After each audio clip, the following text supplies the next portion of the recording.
Bonjour et bienvenue. Aujourd'hui, on plonge dans un sujet vraiment passionnant. Le potentiel anticancéreux des plantes médicinales. Bonjour, oui, un sujet fascinant. On s'appuie sur une source qui a compilé des infos sur une cinquantaine de plantes. Des études faites en labo, sur des cellules cancéreuses. In vitro, on dit. C'est ça, in vitro. Et parfois aussi in vivo, donc sur des modèles animaux, des souris souvent. L'idée, c'est de voir un peu ce qui ressort de tout ça.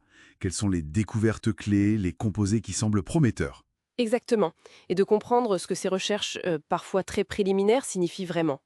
C'est un domaine où la science moderne croise des savoirs plus anciens. C'est assez intéressant. Ah oui, tout à fait. Et ce n'est pas si nouveau que ça, en fait. Certaines plantes sont déjà à la base de médicaments qu'on utilise tous les jours en oncologie. Absolument.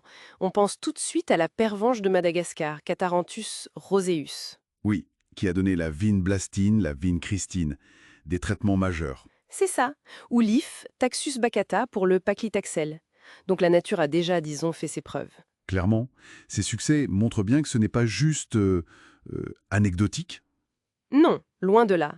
Et la recherche continue. Prenez le curcuma par exemple, Curcuma longa. La curcumine, son composé principal, est très étudié. Oui, on en entend beaucoup parler.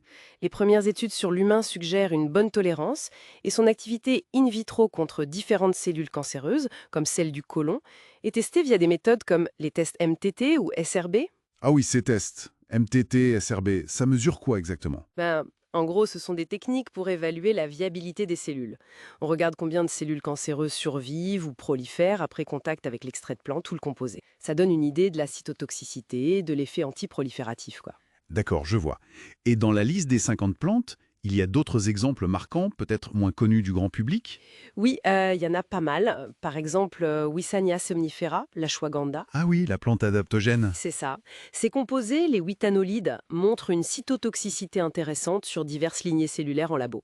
Ou encore Scutellaria baecalensis, une plante de la pharmacopée chinoise. Et elle fait quoi celle-là? Ces flavonoïdes, comme la baïcaléine, semblent pouvoir induire l'apoptose. L'apoptose. C'est le suicide cellulaire, c'est ça? Oui, exactement, la mort programmée des cellules. C'est un mécanisme clé pour éliminer les cellules endommagées ou cancéreuses. Fascinant.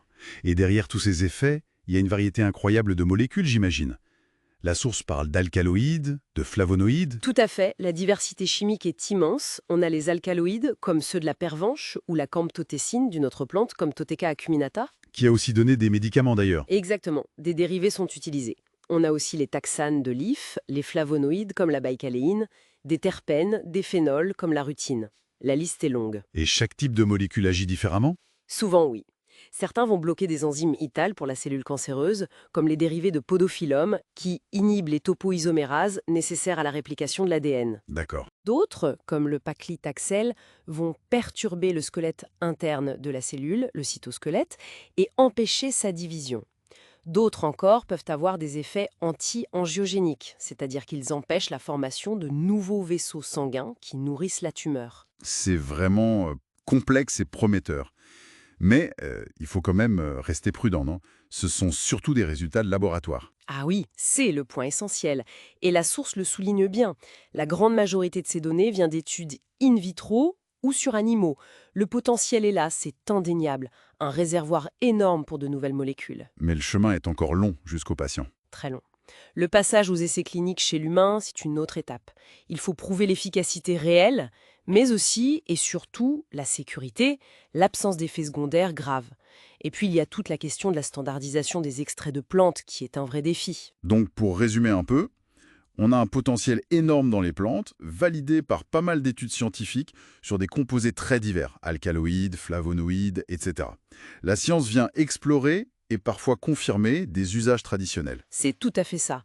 La recherche actuelle permet de mieux comprendre les mécanismes d'action derrière ces usages. Et ça ouvre des perspectives intéressantes pour la suite. Oui, et une question se pose, je trouve.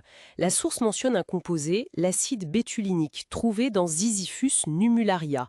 Apparemment, il serait plus toxique pour les cellules tumorales que pour les cellules normales. Ah, ça c'est intéressant, la sélectivité. Exactement. Alors, au lieu de chercher uniquement la molécule miracle isolée, est-ce qu'on ne devrait pas explorer davantage, l'effet global de la plante, les synergies possibles entre plusieurs composés? Peut-être que l'action combinée est plus efficace ou moins toxique.